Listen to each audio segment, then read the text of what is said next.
네, 계속해서 전문가 두 분과 함께 중동 상황 자세히 짚어보겠습니다. 김영목 전 주 이란 대사, 남성욱 숙명여대 석좌 교수 나오셨습니다. 안녕하십니까? 안녕하세요. 네.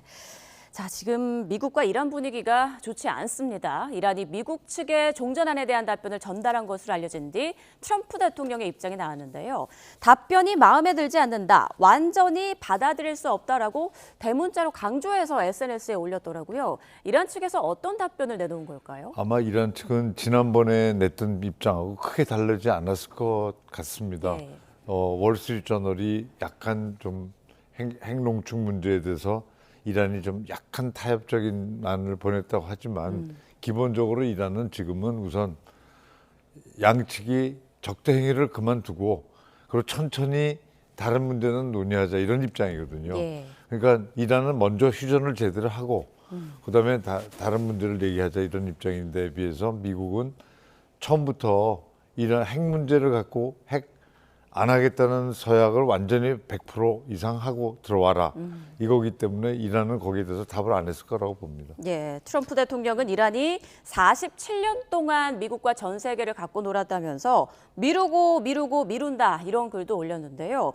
그런데 트럼프 대통령이 휴전이나 협상 상황에 대해서는 어떻게 하겠다 이런 얘기가 없었습니다. 어떻게 좀 나올까요? 상당히 초조한 입장이죠. 왜냐하면 내일 모레는 이제 비행기를 타고 베이징으로 가야 됩니다. 예. 14일 오전에 베이징에서 미중 정상회담이 열리는데 그 전에 14개 항에 대해서 이란으로부터 상당한 양보를 받아내서 우리 미국이 이란을 완전히 해결했다. 이제 이렇게 나가야 되는데 14개의 사실은 제안은 김 대사님 말씀한 대로 사실은 이란이 받아들이기 어려운 안입니다. 예. 가장 이제 큰 핵심 문제가 이란의 농축 우라늄 440kg의 처리인데 이거를 미국으로 반출하라는 얘기는 이란이 도저히 수용할 수가 없는 얘기죠.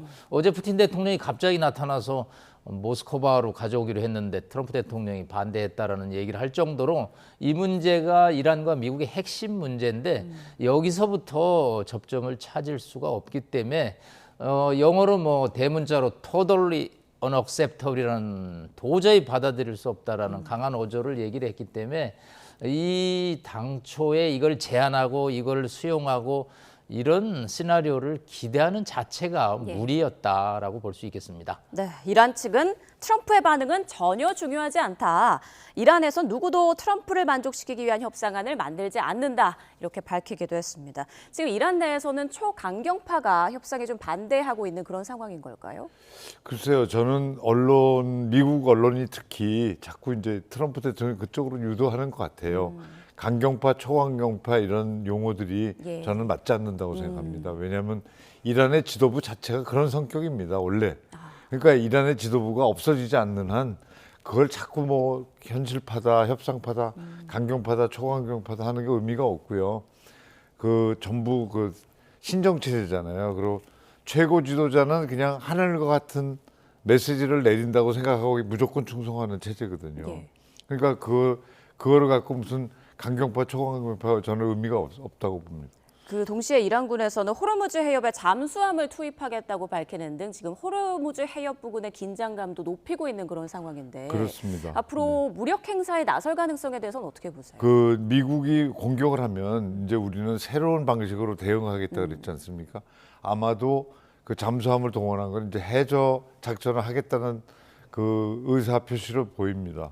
해저 작전이라는 게 왜냐하면 얼마 전에 해저 케이블 이제 호르무즈는 통행뿐만 아니라 예. 해저 케이블도 우리 관할이다 이제 그랬고 그다음에 이제 해저 작전이라 하면 유조선들을 해저에서 어뢰로 공격할 수 있잖아요. 그러면 어마어마한 문제가 터지죠. 이제 그런 거를 지금 보여주고 있다고 봅니다. 그러니까 예. 트럼프 보고 우리 공격하지 마 그런 뜻이죠. 그럼 말이 나온 김에 여쭤보면 이란이 호르무즈 해저 케이블에 대한 사용료를 받을 가능성도 있다고 보세요? 그렇게 아마 호르무즈를 해상 해저 다 자기들 관할로 하는 법을 만들어서 추진할 거라고 봅니다. 네, 그렇군요. 자, 트럼프 대통령은 이란 답변에 더는 웃지 못할 것이라면서 아주 강한 어조로 불편한 심기를 드러내고 있는데 미국이 다시 군사 카드를 꺼내들 가능성에 대해서는 어떻게 전망하십니까? 이 미국과 이란 간의 전쟁을 조금 이렇게 저희가 산 위에서 좀 바라보면 예. 이 현재 공이 어디 코트에 가 있느냐, 과연 이란 코트에 가 있느냐, 미국 코트냐에 관해서 미국은 이란 코트에 가 있다고 그러지만 이란 혁명 수비대를 비롯한 지도부는 전혀 그렇지 않다라는 거죠. 트럼프 대통령이 도저히 받아들일 수 없고 딜레이 지난 47년 동안 우리를 조롱하고 미루었다라고 얘기했지만 이런 거 결코 중요하지 않다라는 거죠. 결국은 이란의 입장, 국민의 이득이 중요하다는 거죠. 사실은 긴 호흡에서 보면 트럼프 대통령이 미중 정상회담을 앞두고 약간은 본인이 뭔가 여기서 돌파구를 찾으려고 그러는데 그림이 그려지지 않는 거죠. 자, 14일 회담을 위해서 출발하기 전에 그러면 마음에 안 든다고 그래서 과연 호르무즈 해협을 뚫고 들어가서 공격을 가야겠느냐에 관해서는 저는 회의적으로 봅니다. 사실은 뭐 15,000군데 타격 지점을 공격했고요. 또 이미 무력적으로 프리덤 프로젝트를 해봤지만 주변국들의 반발이 만만치 않은 상황에서 다시 트럼프 대통령이 본인이 마음에 안 든다고 무력 공격을 가하는 것은 이건 미국의 이득에도 맞지 않고 협상이 다시 지금 협상 없는 휴전이냐 휴전 없는 협상이냐인데 이게 결국은 장기적인 어떤 딜레마, 과거에 미국이 월남전에 같이 가나 아프간에 발목이 잡혔던 그런 시나리오들이 전개될 가능성이 있기 때문에 예. 저는 뭐 트럼프 대통령이 최소한 미중 정상회담 전에는 이란을 무력으로 공격하지는 않을 것으로 전망을 합니다. 네, 두 분 말씀 종합해 보면 지금 이란은 계속 선종전 후 핵 협상을 주장하고 있는데 미국에서는 계속 핵 문제는 꼭 해결하고 넘어야 가야 한다. 이렇게 입장이 북뒤치고 있는 그런 상황입니다. 그렇다면 이 상황이 계속 이어질 수 있다는 건데 이란이 지금 계속 버틸 상황이 됩니까? 어떻게 보고 계세요? 그거는 잘 모르겠지만 저는 이란은 어떤 방법을 써서라도 예. 하여튼 버텨나가 최소한 몇 개월은 버텨나갈 것이라고 보고요. 지금 남 교수님 말씀대로 그 주변국들의 미국이 전쟁을 확대할 경우 주변국들의 피해가 너무 크거든요. 예. 주변국들과 주변국들로부터 받는 저희 소비국들 피해가 너무 크기 때문에 지금 굉장히 나서고 있거든요. 다들 중재를 나서고 있는데 그거를 트럼프 대통령이 감안하게 될 것으로 저는 생각합니다. 왜냐하면 혼자서 아무리 미국이 슈퍼파워를 하지만 혼자서 다 할 수는 없거든요. 예. 자, 그런데 앞서 남 교수님께서는 트럼프 대통령이 프로젝트 프리덤의 어떤 성과도 많이 거두지 못했기 때문에 다시 재개하기는 좀 어렵지 않을까 이런 취지의 말씀을 해주셨는데 프로젝트 프리덤 플러스를 할 수도 있다라고 말을 했어요. 이건 어떤 의미일까요? 네, 결국은 이제 항공기라든가 여러 가지 군함들을 더 동원해서 입체적으로 압박을 하겠다라는 건데 지금 김 대사님 말씀한 대로 지금 카타르가 움직이기 시작을 했습니다. 또 뭐 바레인도 움직이고 이 얘기는 뭐냐면 이 프리덤 플러스 프로젝트라는 게 미국 이란만의 문제가 아니라는 거죠. 그 호르무즈 해협에 인접한 5개국들이 전부 다 이해관계가 얽혔기 때문에 무력 사용을 증강해서 강제로 2,000척의 배를 빼내겠다라는 약속인데 지금 우리 남우 선박 피해서 봤듯이 지금 이란 혁명 수비대가 약간 예민해져 있기 때문에 예. 어느 선박, 국가 선박인지를 가리지 않고 지금 공격하는 상황입니다. 그런 상황에서 트럼프 대통령이 화가 나는 입장은 이해하지만 저게 군사작전적으로는 특히 외교적으로는 여러 가지 문제점을 야기하기 때문에 결코 액션 플랜에 가는 것은 한계가 있을 것으로 보입니다. 예, 그리고 그 트럼프 대통령이 이란의 답변을 기다리던 중에 AI 합성 사진을 또 올리지 않았습니까? 이란의 선박이 대거 침몰한 듯한 그런 AI 사진을 올렸는데 이런 상황에서 계속 이런 사진을 올리거나 이렇게 대응을 하게 되면 또 상황이 어려워질 텐데요. 예, 트럼프 대통령은 미국의 한 46분의 대통령 중에 정말 특이한 대통령입니다. 과거 이제 비즈니스의 협상의 달인할 때는 그런 어떤 외형적인 쇼업을 통해서 거래를 성사시킨 케이스들이 많이 있습니다. 예를 들어서 카지노 프로젝트를 하는데 투자가 안 들어오는데 투자자들을 앞에 놓고 중장비를 동원해서 쇼업을 하는 그런 이제 프로젝트들이 있었습니다. 예. 근데 국제 정치는 그거하고는 좀 다르거든요. 이 이란 혁명 수비대가 저 5장의 AI 합성 사진을 보고 굴복을 하고 전 세계 언론들이 아, 미국이 강하구나, 이란이 무너지겠다라고 생각하기보다는 트럼프 대통령이 정말 시간이 많으신 모양이다. 그 시간에 외교적으로 문제를 풀어야지 AI 합성 사진 요즘 초등학교 아이들도 저런 AI 합성 사진을 만드는데 저런 사진을 가지고 외교를 무력으로 푼다? 또 AI로 푼다?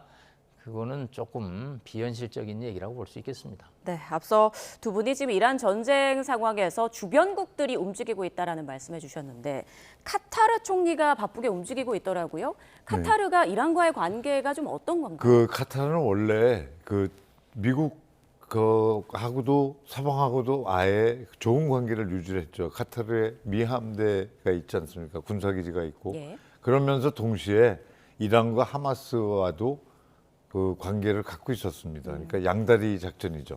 그걸 미국이 이해를 했어요. 그런데 작년에 그 하마스를 이스라엘이 공격하면서 하마스 본부 사무실을 그 카타르가 내주고 있다 그래갖고 예. 협상을 하고 있는 와중에 이스라엘이 공격을 했잖아요. 그러니까 이스라엘 지금 카타르 입장에서는 군사적으로 보면 자기는 지금 작년에 이스라엘한테도 얻어맞고 올해는 또 이란이 막 공격해서 다 부서지고 없어지고 막 엄청난 타격을 받고 있죠. 그런데다 지도를 자세히 놓고 보시면 카타르는 이란의 바로 앞입니다. 바레인과 카타르는 바로 앞이라서 코앞이라서 그 사우스 파스 지금 걸프만에 나오는 해저 가스를 이란하고 나누고 있거든요. 유전을 가스전을 나누고 있는데 지금 카타르만 생산하고 팔고 있고 이란은 못 팔고 있었거든요. 예. 왜 그러냐면 생션 때문에 개발이 안 돼서 못 하고 있었습니다. 그래서 카타르는 이란이 화를 내서 카타르를 공격하면 카타르가 무너지고 없어지잖아요. 그러니까 굉장히 민감합니다. 그러니까 그런 민감한 입장인 것을 미국이 이해를 하는 거죠. 그런데 지도를 보시면 또 호르무즈를 못 나오면 그 카타르의 LNG 가스가 아무데도 갈 데가 없어요. 예. 그러니까 포스 마저를 자꾸 발표하는 겁니다. 그 불가항력이죠. 그러니까 카타르가 지금 세계적으로 가스를 공급 못하면 우리나라를 비롯해서 엄청난 타격을 받습니다.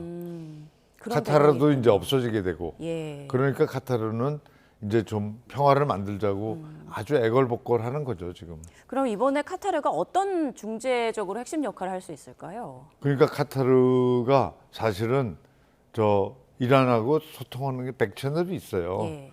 그리고 저는 그 백채널이 지금 그 마쿠 채널이 열심히 가동되고 있다고 보고 지금은 파키스탄한테 밀어주는 거죠. 사이드만 하지만 그러나 동시에 파키스탄이 하지만 사우디, 카타르 여러 나라가 쿠웨이트 같은 여러 나라가 지금 터키까지 같이 돕고 있다고 봅니다. 그렇군요. 지금 표면적으로 봤을 때 이란과 미국 양국만으로는 이 협상에 좀 진전이 없을 것 같은데 주변국들 이런 움직임으로 좀 협상에 진전이 있을 수 있을까요? 네. 일단 1차 브로커 중개자는 파키스탄이었습니다. 예. 이슬라마바드를 뭐 거의 3주 동안 통제하면서 협상에 공을 들였는데 사실은 미국과 이란 간의 이슈는 핵 문제 플러스 호르무즈 해협인데 이거는 주변국들이 도와줄 수는 있지만 예. 주변국이 풀 수는 없는데 유일하게 제가 관심을 갖는 국가는 차이나 아니겠느냐. 중국이 이란 원유 수출의 뭐 거의 90%를 담당할 정도로 많은 원유가 이란에서 중국으로 가고 있습니다. 자, 일단 이번 미중 정상회담을 앞두고 왕이 외교부 장관이 아라그치 외무장관을 초청해서 아마 이란의 마지노선, 협상 마지노선을 아마 타진했을 것입니다. 자, 이미 지금 이제 미국의 협상팀들이 움직이고 시작하고 있고요. 뭐 벤센트 장관은 이제 서울에서 이틀 전에 중국의 허리평 대표를 만나고 이제 여러 가지 이제 정상회담으로 가고 있는데 뭔가 트럼프 대통령이 본인이 이렇게 승리자라는 그림만 주면은 뭔가 미중 정상회담에서 좀 단초를 좀 제기하지 않을까. 단초라 하면 핵 문제를 앞으로 내밀면 협상은 매우 지연되고 어려울 수밖에 없기 때문에 예. 일단 요거를 미제 상태로 좀 제껴놓고 호르무즈 해협의 정상화부터 문제를 풀어간다면 예. 뭔가 돌파구가 나오지 않겠나. 지금 대사님 말씀한 대로 뭐 카타르를 비롯해서 주변 국가들은 거의 죽을 지경입니다.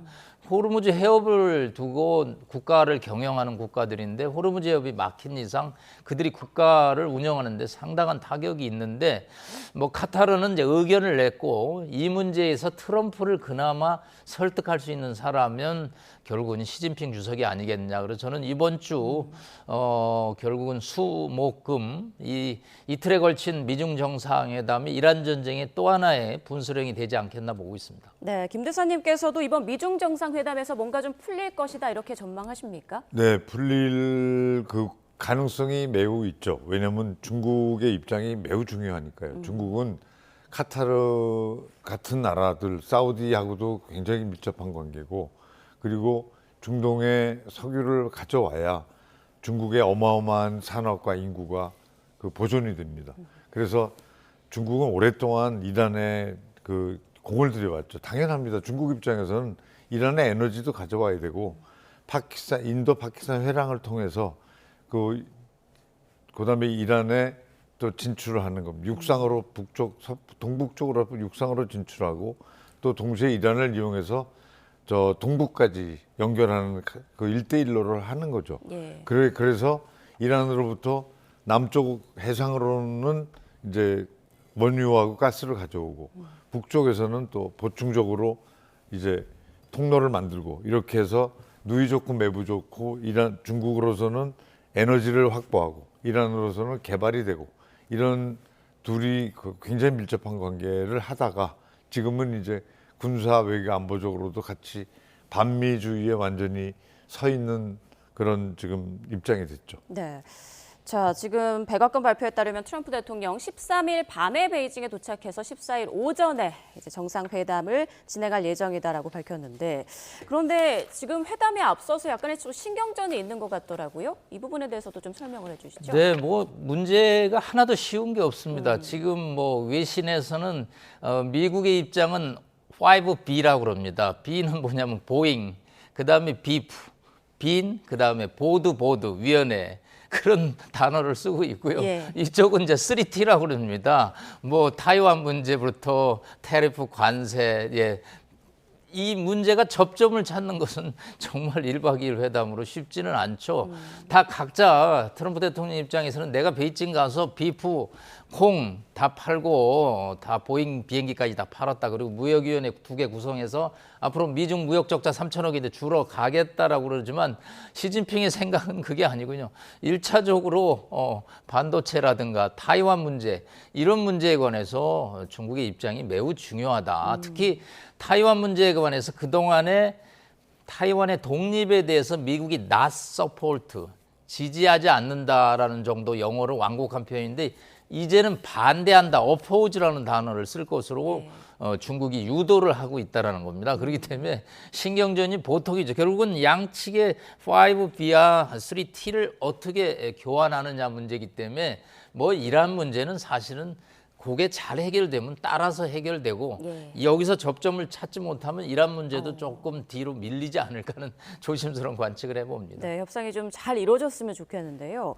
베선트 미 재무장관은 회담에 앞서서 12일과 13일 일본과 한국을 방문해서 경제 관련 논의를 또 한다고 합니다. 이건 어떤 의도입니까? 바로 지금 이게 5B의 문제입니다. 사실은 3천억 달러의 대중흑 무역 적자를 해소해야 되거든요. 거기에 이제 보잉 한 300대 팔아야 되고 비프 소고기를 수출을 해야 되거든요. 그런데 지금 아르헨티나 소고기를 중국이 수입을 하고 있거든요. 그 다음에 저 벤센트 장관 지역구인 저 중부의 네브라스카 이쪽에 생산된 콩이 수출이 돼야지만 저 지역구에서 표를 얻을 정도로 미국이 아주 절실한 이득이죠, 경제적으로. 물론 중국 입장에서는 미국의 요구를 들어줄 수 있지만 들어주는 대신에 그러면 중국의 요구 뭘 할 거야? 관세 다 정상화시키고 반도체도 다 중단하고 그다음에 이 대만 문제에 대해서 중국의 입장을 지지해. 그런데 요게 이제 중국도 미국도 상당히 미묘한 단어들이 외교 문서에 접목이 돼야 되는데 결코 쉽지는 않은 상황인 것 같습니다. 네, 지금 이란 전쟁뿐만 아니라 양국의 경제 관련해서도 중요한 의제들이 올라갈 것 같은데요. 정상회담 상황을 좀 계속 봐야 될 것 같고요. 이번에는 HMM 남우호 선박 얘기를 좀 해보도록 하겠습니다. 정부가 HMM 남우호 선박 화재에 대해서 조사 결과를 발표했는데 미상 비행체 2기가 선박을 타격한 것으로 보인다라고 밝혔습니다. 지금 공격 주체에 대해서 단정하고 있지 않지만 이란 대사를 초치해서 설명을 했다고 하더라고요. 이 분위기는 좀 어떻게 보세요? 저 이란이 이제 지금 조금 전에 우리 남 교수님 말씀하셨지만 흥분해갖고 막 이것저것 가리지 않고 막 공격하는 그런 일환으로 나왔다고 보고요. 예. 저는 이란 외에는 할 나라가 없죠, 사실. 그래서 이제 그렇다고 보고 두 번째는 중국 선박도 피격당했잖아요. 예. 그러니까 그런 거와 마찬가지로 그냥 뭐 국적에 가리지 않고 막 한 거라고 봅니다. 그래서 그 우리가 특정해서 이란을 지목하고 빨리 나오지 않는 이유는 물론 외교적으로 신중해야 되고 뭐 물론 그렇죠. 자, 확인할 게 아직도 더 있고 그렇지만 그 이란의 얼마 전에 이란의 매체가 국내에서 이건 우리가 한 거야라고 굳이 얘기했지 않습니까? 예. 그래서 저는 그게 굉장히 중요하다고 봅니다. 왜냐하면 혁명수비대 입장에서는 밝히고 싶은 거예요. 우리가 다 한 거다. 성과처럼 이야기하고 예, 성과 플러스 경고죠. 다른 나라들에서 끼어들지 말라는 예. 경고를 하고 싶은 겁니다. 그러니까 이란 말고는 지금 공격할 대상이 야, 딱히 없습니다. 없다라는 네. 말씀이신데 앞서 주야한 이란 대사관 측이나 이란 정부는 적극적으로 부인을 해왔단 말이죠. 왜냐하면 정부하고 외교를 하는 입장에서는 한국 같은 나라한테 적대감을 줄 필요가 없거든요. 그러니까 그거를 이제 카모프라치 하려고 이렇게 은폐하려고 애쓰지만 예. 자기네 혁명수비대 사람들은 그게 아니죠. 또 이건 우리가 한 거야라고 막 경고하고 싶죠. 그게 남우호의 이제 진상이라고 봅니다. 2020 그리고 예. 카타르에서 얼마 전에 어저께인가요? 카타르 앞바다에서 또 다른 화물선이 피격됐거든요. 네네, 맞습니다. 그러니까 계속 하는 겁니다, 이란은. 네. 과거 사례를 봤을 때 2021년에도 그 호르무즈 해협 인근에서 이란 혁명수비대에 의해서 우리 선박이 납포된 적이 있었는데 혹시 그때는 어떻게 좀 협상이 이루어졌는지 기억나십니까? 그때는 그 우리가 가서 설득을 했어요. 예. 찾아가서 설득을 하고 그 우리가 전혀 뭐 당신들이 해야 할 뜻이 없고 이란하고 원래 한국하고는 전통적으로 잘 존중해 왔어요. 네. 왜냐하면 과거에는 우리가 이란에서 그 원유 수입을 굉장히 많이 했었습니다. 일본이 제일 많이 하고 한국이 2위, 그다음이 중국, 그다음에 인도 이 정도였거든요. 지금은 이제 일본하고 한국은 안 합니다만 그래서 이란은 한국을 되게 존중하고 한국도 이란을 무시하지 않는 그런 아주 미묘한 관계를 유지해왔죠. 네. 그렇다면 만약에 이란의 공격으로 확인이 된다면 이게 의도하진 않았지만 이란 군 측에서 군사 공격을 한 것이 확인이 된다면 앞으로 이란과 한국 간의 외교 관계에 좀 미칠 파장은 어떻게 보십니까? 그 한국에서는 이란을 표적 삼아서 이란에 공세적으로 하라는 의견이 막 분출되겠죠. 예. 그러나 제가 정부에 만약에 있다면 이렇게 함부로 할 수는 없는 문제라고 봅니다. 저희는 미국하고도 중요하지만 또 이란이나 걸프 지역 전체가 저희들 경제 안보에 엄청 중요하기 때문에 그렇게 함부로 할 문제는 아니라고 봅니다. 네, 당장 적대적 관계로 네. 변질될 가능성은 없다란 네, 말씀이십니다. 그렇습니다. 자, 이란의 소행이라고 하면 또 미국 측에서는 호르무즈 해협 문제에 이제 한국이 적극적으로 나서야 한다. 계속 또 압박을 할 수 있을 텐데 우리 정부는 어떻게 대응해야 한다고 보세요? 일단 저는 어저께 조사단 발표에서 그나마 예. 좌측에 드론 공격을 받은 걸 천만다행으로 생각합니다. 저게 아마 우측의 연료 쪽에 드론 공격을 받았으면 저게 아마 침몰할 수도 있는 그런 상황인데 그나마 뭐 이란이 그걸 의도했는지 아니면 그냥 어떻게 드론을 공격했는데 좌측에 맞았는지는 군사기술적으로 좀 봐야겠는데 예. 일단은 이 문제에 관해서 저는 뭐 재발 방지라는 표현을 쓰고 싶습니다. 강하게 뭐 이란 대사를 통해서 이제 테헤란 본사에다가 의견을 전달을 했는데 저희가 특사까지 갔다 왔거든요. 그리고 50만 달러의 적십자 기금도 냈고 이란과의 관계 나쁘지 않은데 그래도 뭐 조심을 이란이 더 해야 된다.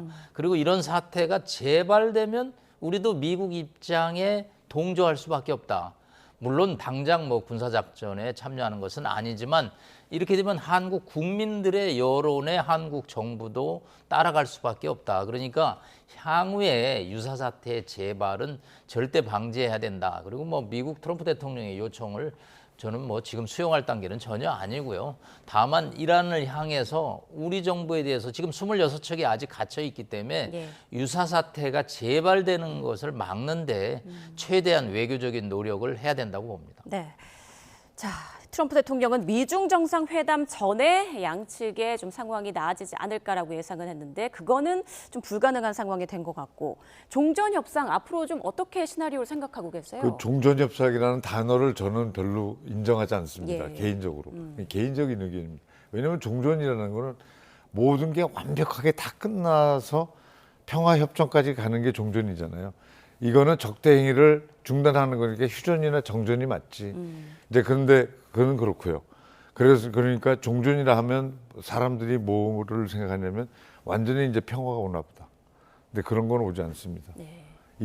지금 이해가 이렇게 엇갈려 갖고 첨예하게 불을 뿜었는데요. 이거가 해결될 수가 없는 입장이기 때문에 미국과 이스라엘은 계속 이란이 핵 농축하고 지역에 큰 세력으로 남아 있는 게 싫고 그것이 안 된다고 허용하면 안 된다고 보고 있고 이란은 우리는 지역의 맹주야 이 생각이 있기 때문에 절대로 그 현재 이란의 체제가 있는 한 뭐 불구대천의 원수 같은 그런 계속되기 때문에 평화가 올 수가 없다고 생각합니다. 네, 김 대사님께서는 미국과 이란 사이의 종전은 없다. 네. 평화는 영원히 없을 것이다. 영원히 없을 것이다는 아니지만 예. 현 상태에서는 어렵다. 네, 알겠습니다. 좀 부정적으로 전망을 해주셨는데 미중 정상회담에서 뭔가 좀 열쇠가 풀릴지 그 부분을 좀 눈여겨봐야겠습니다. 지금까지 김영목 전 주 이란 대사, 남성국 숙명여대 석좌 교수와 중동 사태 짚어봤습니다. 고맙습니다. 네.